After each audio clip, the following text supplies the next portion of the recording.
কঠিন সমস্যায় পড়লে একটি দোয়া পড়বেন, আল্লাহ নিজে আপনাকে সাহায্য করবেন। অনেক সময় আমরা পেরেশান হয়ে যাই, কি করব, কোনো কুলকিনারা খুঁজে পাই না। নবীজি সাল্লাল্লাহু আলাইহি সাল্লাম যখনই পেরেশানিত হতেন তখন তিনি এই ছোট্ট দোয়াটা পড়তেন। আল্লাহ পাক রব্বুল আলামিন নবীজি সাল্লাল্লাহু আলাইহি সাল্লামকে সাহায্য করতেন। আমরা অনেক সময় কঠিন বড় বিপদে পড়ে যাই এবং আমরা মনে করি যে আমাদেরকে সাহায্য করার মতো কেউ নাই। আমরা এমন একটা বিপদে পড়ি যে সাগরের মাঝখানে আছে, বিপদ থেকে উদ্ধার করার জন্য কেউ নাই। আপনি মনে করবেন যে আপনার একজন রব আছেন, আপনার একজন প্রভু আছেন।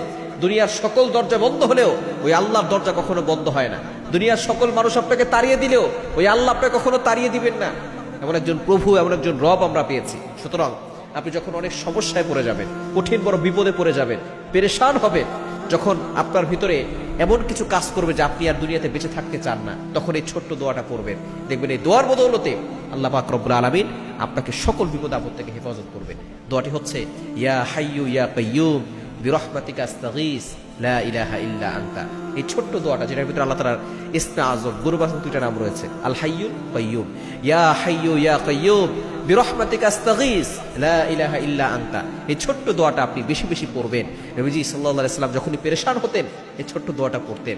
আপনিও পড়বেন, দেখবেন জটিল ও কঠিন সমস্যা থেকে আল্লাহ তাআলা আপনাকে হেফাজত করবেন।